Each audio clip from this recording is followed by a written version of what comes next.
haunting of Stonybrook Manor. I never thought I'd inherit Stonybrook Manor, the sprawling estate nestled deep in the heart of New England. The house had been in my family for generations, passed down from one eccentric relative to the next. When my great-aunt Evelyn passed away, she left the house to me. I hadn't seen Evelyn since I was a child, but I remembered her as a kind woman with a strange, haunted look in her eyes. I arrived at Stonybrook on a grey, overcast day in October. The manor was even more imposing than I remembered, its Gothic architecture looming against the darkening sky. Ivy crept up the stone walls, and the windows stared out like vacant eyes. As I stood at the wrought iron gates, I couldn't shake the feeling that the house was watching me. The groundskeeper, a grizzled old man named Thomas, met me at the gate. He eyed me warily as I approached.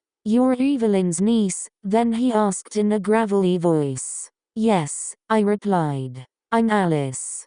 Thank you for looking after the place." Thomas grunted and led me up the winding path to the front door. "Your great-aunt was a good woman," he said. "But this house, it's not right. Always gave me the creeps." I smiled nervously, trying to dismiss his words as the ramblings of an old man. But as I stepped through the front door and into the grand foyer, I felt a chill run down my spine. The air inside was cold and stale, and the silence was oppressive. The first few days at Stonybrook were uneventful. I spent my time exploring the vast, dusty rooms and trying to get a feel for the place. The house was filled with old furniture and family heirlooms, each piece steeped in history. I found myself drawn to the library, a grand room lined with floor-to-ceiling bookshelves. The shelves were crammed with leather-bound volumes, many of them so old that their titles had faded.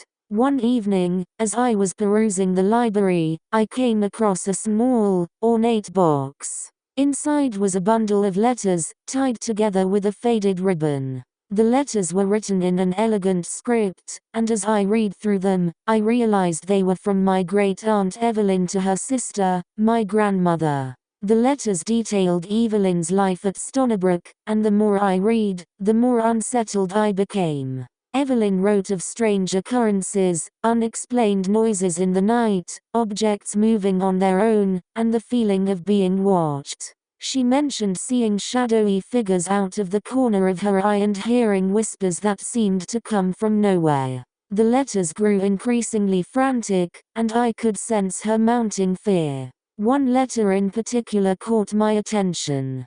Dated just a few weeks before her death, Evelyn wrote about a dark presence that she felt in the house. She described it as a malevolent force that seemed to grow stronger each day. She begged my grandmother to come and stay with her, to help her confront whatever was haunting the manor. That night, I had trouble sleeping. The wind howled outside, and the old house creaked and groaned in response. I lay awake in bed, listening to the sounds of the night and thinking about Evelyn's letters. Just as I was drifting off, I heard a soft thump from downstairs. My heart pounded in my chest as I got out of bed and crept down the stairs. The house was dark and silent, but as I reached the bottom of the staircase, I saw a faint light coming from the library. I hesitated for a moment before pushing open the door. The room was empty, but the small, ornate box was open on the desk, the letters scattered across the surface. A chill ran down my spine as I realized that someone, or something, had been in the room. The next morning, I decided to confront Thomas about the strange occurrences. I found him in the garden, tending to the overgrown hedges. "Thomas," I said, "have you ever experienced anything strange in the house?" He looked up at me, his eyes narrowing. "Strange how?" I hesitated, unsure of how to explain. "Noises, objects moving, the feeling of being watched." Thomas sighed and wiped his brow. "This house has always had a reputation. Your great-aunt was convinced it was haunted. She used to talk about a dark presence, said it was tied to the history of the place." "What do you mean?" I asked. Thomas set down his shiz and motioned for me to sit on a nearby bench. Stonybrook Manor was built in the early 1800s by a man named Jonathan Blackwood. He was a wealthy merchant, but he was also known for his dabbling in the occult. They say he made a pact with a dark entity in exchange for wealth and power. After his death, strange things started happening. People claimed to see his spirit, and many of his descendants met with untimely ends. I shivered as Thomas spoke. The idea of a dark entity haunting the manor seemed far-fetched, but the fear in Evelyn's letters felt all too real. That night, I decided to do some research. I pored over the books in the library, searching for any mention of Jonathan Blackwood and his occult practices. As I delved deeper into the history of the house, I began to piece together a disturbing pattern. Each generation of the Blackwood family had experienced strange and often tragic events. Several family members had gone mad, others had disappeared without a trace, and some had met violent ends. It was as though the house itself was cursed. One evening, as I was reading a particularly old and dusty tome, I heard a soft rustling sound. I looked up to see the pages of the book turning on their own. My heart raced as I watched, frozen in place. The pages stopped on a chapter titled The Blackwood Pact. With trembling hands, I began to read. The chapter detailed Jonathan Blackwood's descent into the occult. He had become obsessed with the idea of immortality and had conducted dark rituals in the manor's basement. According to the book, Blackwood had summoned a powerful entity and made a pact with it. In exchange for his soul, the entity granted him wealth and power, but it also bound his spirit to the house for all eternity. As I read, the room grew colder, and I felt a presence behind me. I turned slowly, but the room was empty.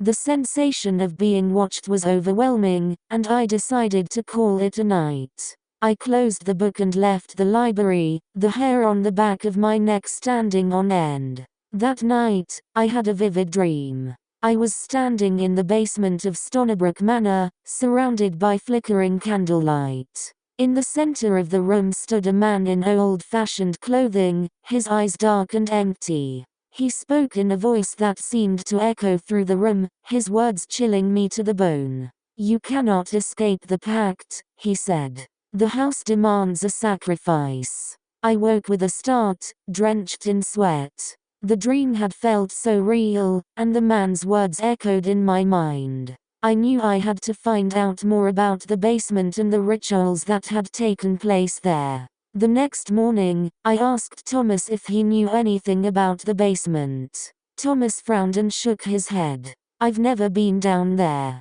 Your great-aunt kept it locked and warned me to stay away. Said it was dangerous." Determined to uncover the truth, I searched the house for the key to the basement. After hours of searching, I finally found it hidden in a secret compartment in Evelyn's desk. The key was old and heavy, its metal cool to the touch. With a sense of trepidation, I made my way to the basement door. The key turned easily in the lock, and the door creaked open to reveal a narrow staircase leading down into darkness. I grabbed a flashlight and descended the stairs, each step echoing in the silence. The basement was musty and cold, the air thick with the scent of decay. The walls were lined with shelves filled with jars of strange substances and old books. In the center of the room was a stone altar, stained dark with what looked like old blood. Candles, long since extinguished, were arranged in a circle around the altar. As I explored the room, I found an old, leather-bound book on one of the shelves. The title was in Latin, but I recognized it as a grimoire, a book of dark magic. The pages were filled with detailed instructions for summoning and binding spirits, and as I read, I realized that Jonathan Blackwood had used this very book to summon the dark entity. Suddenly, the air grew colder, and I felt a presence behind me. I turned slowly to see a shadowy figure standing in the corner of the room. Its eyes glowed with an eerie light, and I could feel its malevolent intent. My heart pounded in my chest as the figure moved closer, its form shifting and changing. I backed away, my flashlight flickering as the figure approached. Just as it reached out a hand towards me, the flashlight went out, plunging the room into darkness. I stumbled up the stairs, my breath coming in ragged gasps. When I reached the top, I slammed the door shut and locked it, my hands shaking. I knew then that the house was truly haunted, and that the dark presence was growing stronger. The next few days were a blur of fear and anxiety. I could feel the entity watching me, its presence growing more oppressive with each passing day. I knew I had to find a way to break.